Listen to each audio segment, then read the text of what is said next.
तो संसार मिथ्या है, लेकिन मायावी है, लेकिन हमको सत्य जैसी लगती है। हमें इंपॉर्टेंस लगने लगता है, कमाना है, खाना है, बनाना है। केवल आपको नहीं बोल रहा हूँ, मैं खुद को भी बोल रहा हूँ ये बात। लेकिन ये हमको सत्य जैसी प्रतीत क्यों होती है? क्योंकि संसार को बनाने वाले परमात्मा परम सत्य हैं। ऐसे परम सत्य उन परमात्मा को हम प्रणाम करते हैं। सत्यम परम धीमहि, हम सब प्रणाम करते हैं। वो परमात्मा सत्य है, इसलिए सब सत्य सब प्रतीत होता है, लेकिन संसार सत्य है नहीं। क्या है? एक प्रकार से संसार एग्जामिनेशन है हम सबका। अच्छा, एक कथा वैसे भागवत जी में आगे आएगी, लेकिन मैं अभी सुना देता हूँ। कल मुझसे किसी ने प्रश्न किया, ठाकुर जी ने हमको संसार में भेजा ही क्यों? जब इतना गंदा संसार है, इतना सब कुछ यहाँ सब कुछ हमारे मन के विपरीत है, इतने कष्ट हमको यहाँ सहने पड़ते हैं, इतनी आपत्ति विपत्ति कष्ट पीड़ा सब देखनी पड़ती है, क्यों भेजते हैं ठाकुर जी हमको इस संसार में? सब लोग इधर देखो, ध्यान से सुनो। अब इसके 2-3 उत्तर हैं। पहला उत्तर जो आप सबने अनुभव किया होगा वो बताता हूँ। पहली बार जब स्कूल जाते हैं, पहली बार, तो उस दिन हमको अपनी मैया पर यह लगता है कि हे माँ, तुझे दया नहीं आती अपने खून से बालक को स्कूल भेजते? वो बालक कितना रोता है पहली बार स्कूल जाते हुए बालक को। मैं तो नहीं देख सकता, मुझे पता नहीं क्यों बड़ा रोना आता है उसको देख के। तो पहली बार जाता है, होठ नीचे करके रोने लगता है, आंखों में मोटे मोटे आंसू भर आते हैं, गाल लाल पड़ जाते हैं। जो माँ के बगैर एक पल नहीं रहा, वो बेचारा थर्मस गले में लटकाए, वाटर बोतल कमर पे और कंधे पर बैग लटकाए, शूज पॉलिश करके, और जब बस में चढ़ता है अनजान बालकों के बीच में, पहला दिन जब स्कूल जाता, बालक कितना घबराता है, अनजान बच्चों के बीच में रोता रहेगा, टीचर्स के सामने रोता रहेगा, मम्मी पास जाना है, माँ के पास जाना है, उसको अच्छा नहीं लगता। उस दिन हमें लगता है कि माँ हमको अपने से दूर क्यों कर रही है, इस माँ के अंदर इतनी क्रूरता क्यों आ गई है। लेकिन वो माँ जानती है इस संसार में निर्वहन करने के लिए, अपने बालक को योग्य बनाने के लिए मुझे विद्यालय भेजना पड़ेगा, अपने से दूर भेजना पड़ेगा। ऐसे ही परमात्मा माँ है, हम सब बालक हैं। हम सबको ठाकुर जी इस सृष्टि में भेजते हैं ताकि हम योग्य बन करके आए, हम श्रेष्ठ बन के आए, अपने मन बुद्धि को इतना पवित्र करके आए कि सूरदास, तुकाराम, नामदेव, मीराबाई, सक्कूबाई, जनाबाई जैसे भक्तों जैसा हमारा पवित्र निर्मल चित्त हो जाए, और उस पवित्रता के साथ हम वैकुंठ में निर्वहन करें। पवित्र करने के लिए एक ही स्थान है, ये संसार, यही पवित्र हुआ जा सकता है। इसलिए ठाकुर जी हमको भेजते हैं, जाओ पवित्र होकर के आओ विचारों को, मन को। लेकिन जो पवित्रता नहीं लाता और धूमिल हो जाता है, फिर वो इस चक्र में पड़ा ही रहता है। पुनरपि जननम पुनरपि मरणम पुनरपि जननी जठरे शयनम, बार बार उसका जन्म मरण होता रहता है। लेकिन जो यहाँ कथा सत्संग आदि गुरुजनों की आज्ञा मान करके और अत्यंत पवित्रता को प्राप्त हो जाता है, पवित्रता शरीर की नहीं, मन की, विचारों की। बंधुओं, मैं सबसे कहता हूं, दिन में 1-2 घंटे अकेले रहा करो। अकेले मतलब ये भी नहीं होना चाहिए, ये भी पास में ना हो, एकांत में रहो। और एकांत में रह करके सोचना कि आपके मन में क्या चलता है। हम दावे से कह सकते हैं विकार की बातें ही आएंगी, संसार के विषय ही आएंगे। इससे ये पता चलेगा कि चित्त शुद्ध नहीं। व्यक्ति एकांत में और व्यक्ति बिस्तर में यदि पवित्र चित्त से है, तो इसका मतलब भगवत प्राप्ति बहुत शीघ्र हो जाएगी। लेकिन अपने शयन कक्ष में और एकांत में यदि पवित्र बुद्धि से नहीं रहता है, इसका मतलब अभी बहुत निर्मलता की आवश्यकता है। उसको निर्मल बनाने के लिए ठाकुर जी भेजते हैं। पहली बात। अब दूसरी बात सुनिए, ठाकुर जी हमको नहीं भेजते, हम आते हैं। कैसे? अब मेरा ये कौन सा जन्म है मुझे नहीं पता, कितने जन्म में पहले ले चुका हूं मुझे नहीं पता, पर मुझे ये जरूर पता है कि ये अंतिम होना चाहिए, इसके बाद नहीं आना है। ये मुझे अपने ऊपर मतलब विश्वास करके, दृढ़ता करके ये करना ही है कि ये अंतिम हो, इसके बाद नहीं। ये मेरा दायित्व है कि ये अंतिम हो। इससे पहले कितने हुए इस पर मुझे पढ़ना नहीं, पर ये अंतिम हो। सबसे पहला जन्म मेरा या आपका, यहाँ बैठे हर व्यक्ति का हमारी इच्छा से हुआ था, ठाकुर जी की इच्छा से नहीं। कैसे? भागवत जी में कथा आती है, हम सब कौन थे? वैकुंठ में ठाकुर जी के मित्र थे। एक दिन ठाकुर जी खिड़की से झांक के नीचे देख रहे थे, तभी अब इसको ऐसे समझना, मैं गया और मैं जब ठाकुर जी के बगल में खड़ा हुआ तो ठाकुर जी मेरे गले में गलोइयां डाल के खड़े हो गए।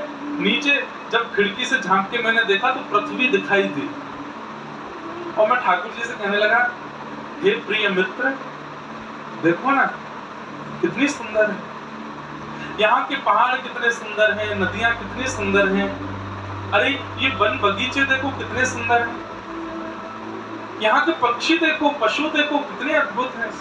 फिर थोड़ा और अंदर अंदर जाते जाते देखते देखते मैं, अरे देखो ये परिवार कितना अच्छा है, यहाँ एक माँ है जो लालन करती है, एक पिता है जो पोषण करते हैं, बहन है, बड़ी बहन ख्याल रखती है, भाई है, अरे देखो विवाह हो गया, पत्नी आ गई, अरे देखो कितना आनंद, कितना खुश है।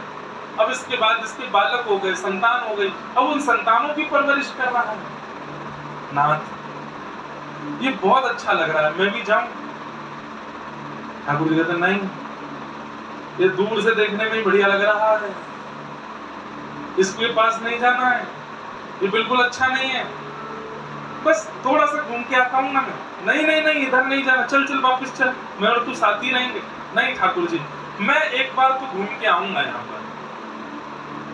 ठाकुर जी बोले, तू वापस नहीं आ पाएगा, तू वहां जाएगा, तेरा भी परिवार बन जाएगा, पत्नी बच्चे आदि सब आ जाएंगे, इतना उसमें रम जाएगा, तू वापस आना भूल जाएगा। नहीं भूलूंगा, मैं प्रॉमिस करके जा रहा हूँ, मैं आऊंगा वापस, तू मुझे भी भूल जाएगा। बोले आपको भूल सकता हूँ मैं, आप तो मेरे सबसे प्रिय मित्र हो, आपको कैसे भूलूंगा। हम इतनी जिद पर अड़ जाते हैं कि हमें जाना है। ठाकुर जी कहते हैं, ठीक है तेरी इतनी जिद है तो चला जा, बीच बीच में मैं पत्र भेजूंगा, बीच बीच में मैं संदेश भेजूंगा, मुझे याद रखना, वापस आ जाना मेरे पास। हाँ हाँ आ जाऊंगा, अब मुझे जल्दी जाने दो। ठाकुर जी कहते हैं जाओ। हम तुरंत ठाकुर जी के पास से संसार में आ जाते हैं और जितने वचन दे के आए सब भूल जाते हैं। यहाँ आते ही जन्म लेते हैं, जन्म लेते ही एक परिवार बनता है, वहां पिता है, माँ है। आप कहोगे महाराज जी याद रहता किसको? किसी को याद नहीं रहता। लेकिन ठाकुर जी ने क्या कहा था, मैं बीच बीच में संदेश भेजूंगा। अहिल्या नगर में कथा हो रही है, ये संदेश है, ठाकुर जी संदेश भेजे। हमारी कथा कल से शुरू हुई, 2-3 दिन पहले राधा कृष्ण महाराज जी की कथा यहाँ विश्राम हुई। संदेश भेज रहे हैं। बीच बीच में आप अपना फोन चला रहे हो, दुनिया भर के गाने सुन रहे हो, दुनिया भर की उल्टी सीधी रील्स देख रहे हो, अचानक से आती है प्रेमानंद जी महाराज की कोई बात आ गई, ठाकुर जी बीच में वहां भी संदेश भेज रहे हैं, बेटा मैं तेरा मित्र, तेरी प्रतीक्षा कर रहा हूँ, कब आएगा? आप कहते ये आ रही है, प्रवचन बाद में सुनेंगे, वो गाना सुनना है नया वाला जो आया है, वो वाला सुनना है। ठाकुर जी सब जगह से हमको संदेश भेजते हैं, आधुनिक यंत्र से भी संदेश भेज देते हैं, कई बार संतों के द्वारा संदेश भेजते हैं, कथाओं के द्वारा संदेश भेजते हैं, अरे मैं तेरी प्रतीक्षा कर रहा हूँ, तू मेरा मित्र भूल गया क्या मुझको? हमें फिर लगता है ठाकुर जी इनसे हमारा क्या संबंध है? अरे वो भगवान है, हम जीवात्मा है, इससे अलावा और इससे ज्यादा कुछ भी नहीं। कथाओं में फिर समझाया जाता नहीं, ठाकुर जी आपके संबंधी हैं, हम फिर भी याद नहीं कर पाते। भूल बिछड़ करके संसार में अपना इतना कर्जा कर लेते हैं। कर्जा क्या है?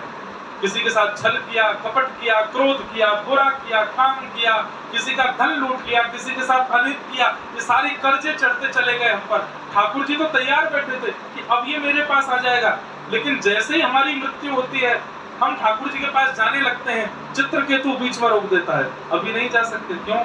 इस संसार में जाके जितना कर्जा करके आए हो इसको तो चुका के आओ दोबारा। बीच से ही फिर वापस संसार में भेज दिया जाता है।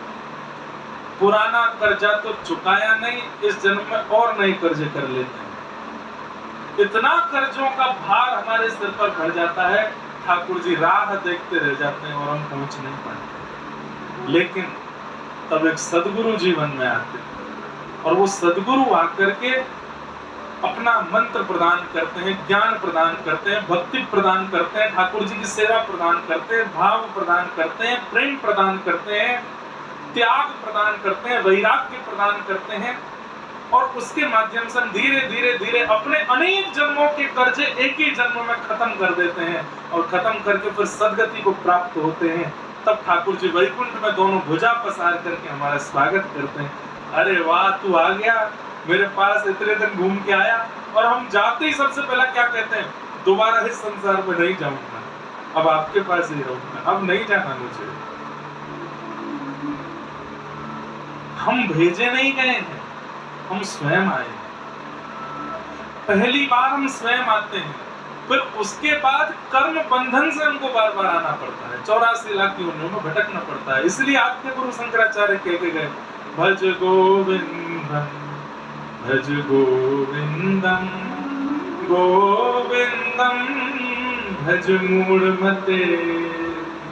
गोविंद को भजो, गोपाल को भजो, विठ्ठल को भजो, पांडुरंग को भजो, क्योंकि उन्हीं का भजन ही यहां से निकालेगा। सीधी बात ऐसी है कि एक संसार रूपी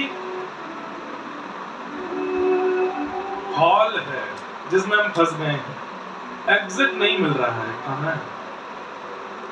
घूम घूम करके यहीं घूम रहे हैं। लेकिन दिव्य सदगुरु जीवन में आते हैं और अपनी वाणी से एग्जिट बता देते हैं और वहां से हम निकल जाते हैं। तो बस जीवन में वाणी का आश्रय ले लो, चाहे वो रामचरितमानस की वाणी हो, भागवत जी की वाणी हो, ज्ञानेश्वरी की वाणी हो, उन वाणियों का आश्रय लेकर के बस उस पर चल पड़ो। धर्म प्रोजित चैत्र गोत्र परमो निर्मत्सराणां सतां वैद्यं वास्तवमत्र वस्तु शिवदं तापत्रयोन्मूलनम्।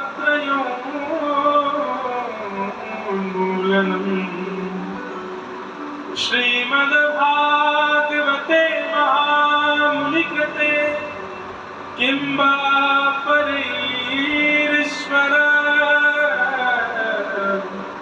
सद्यो हृद्यवरुध्यते त्रिकृतिभिः शुश्रूषुभिस्तत्क्षणात्।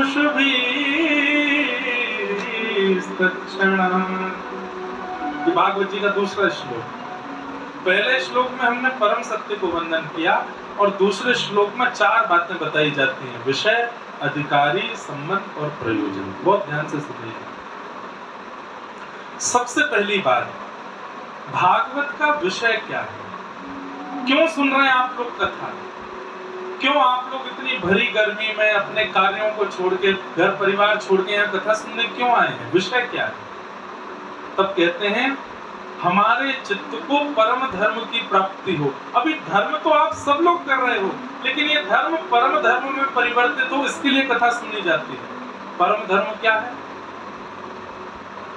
इस संसार में रहने के लिए, सुखमय जीवन जीने के लिए, मित्रता निभाने के लिए, परिवार के संबंध निभाने के लिए, धन कमाने के लिए, श्रेष्ठता से अपने कार्यों को संपन्न करने के लिए जो आप कर्म करते हो वो सब धर्म है। यहाँ पे कोई इंजीनियर बैठा होगा, कोई चार्टर्ड अकाउंटेंट बैठा होगा, कोई बिजनेसमैन बैठा होगा,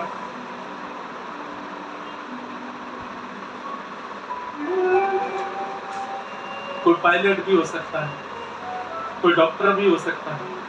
आप सब जो अपने कर्म कर रहे हो निष्काम पूर्वक, निश्चल पूर्वक, वो सब धर्म है। आप सब धर्म ही कर रहे हो, लेकिन अब परम धर्म सीखना है। धर्म और परम धर्म में अंतर क्या है? धर्म मतलब जहां देह को सद्मार्ग पर ले जाया जाए वो धर्म है, और जहां देह के अंदर बैठे हुए आत्मा की चिंता करके उसकी सद्गति का मार्ग ढूंढा जाए वो परम धर्म है। समझ में आई बात? धर्म और परम धर्म क्या है? आप देह को वृंदावन ले जाते हो, देह को गोवर्धन ले जाते हो, देह को बरसाना ले जाते हो, ये धर्म है। लेकिन जब वृंदावन से आते हो तो मन को वहीं छोड़ के आ जाते हो, ये परम धर्म है। मन वहीं रह जाता है, वहीं श्री जी के चरणों में रह जाता है। हमारी सीधी बात, और थोड़ा कॉम्प्लिकेटेड नहीं करता हूं, इसको स्पष्ट बोल दूं, मैं जीवात्मा हूं और ये परमात्मा है, इस भाव से मैं इनको प्रणाम करूं, ये धर्म है। पर मैं इंद्रेश हूं और ये मेरे सखा हैं, ये परम धर्म है। मैं मीरा हूं और ये मेरे प्रियतम हैं, ये परम धर्म है। मैं यशोदा हूं और ये मेरे लाला हैं, ये परम धर्म है। मतलब वे परमात्मा और मैं जीवात्मा, ये बुद्धि है तो ये धर्म है, लेकिन वो मेरे कुछ हैं, ये परम धर्म है। मैं उनका संबंधी हूं, मेरा नाता है उनके साथ, ये परम धर्म है। एक बात बोलूं, ठाकुर जी आपको अपना कुछ मानते हैं, इसका प्रमाण क्या है? आप कहीं कथा सुनने के लिए गए और कथा सुनते सुनते आपको लगा कि कब कथा पूरी होगी, पता नहीं पीछे कुछ लड्डू पेड़े मिल भी रहे हैं कि नहीं मिल रहे, कथा के विश्राम में कुछ प्रसाद विसाद मिलेगा भी कि नहीं, कब कथा पूरी होगी, अब जल्दी जाना है, माँ कब चलोगे, कितनी देर और बोलेंगे ये व्यास जी। इसका मतलब क्या है? आप धार्मिक तो हो लेकिन ठाकुर जी आपको कुछ मानते नहीं। लेकिन आप व्यास जी के आने के 1 घंटा पहले आके बैठ गए, गर्मी में बैठे हैं, और कथा चलते चलते चलते जैसे व्यास जी ने बोला अब हम कथा को विश्राम देते हैं, आपका मन विचलित हो गया। अब कल तक कैसे प्रतीक्षा करेंगे, अब पुनः कैसे कथा होगी, फिर से ठाकुर जी के मंगल चरित्र कैसे सुने जाएंगे, ये संकीर्तन, ये श्लोक, ये कथा की ध्वनि कभी रुके ना, चलती रहे। कथा के प्रति ऐसी भावना।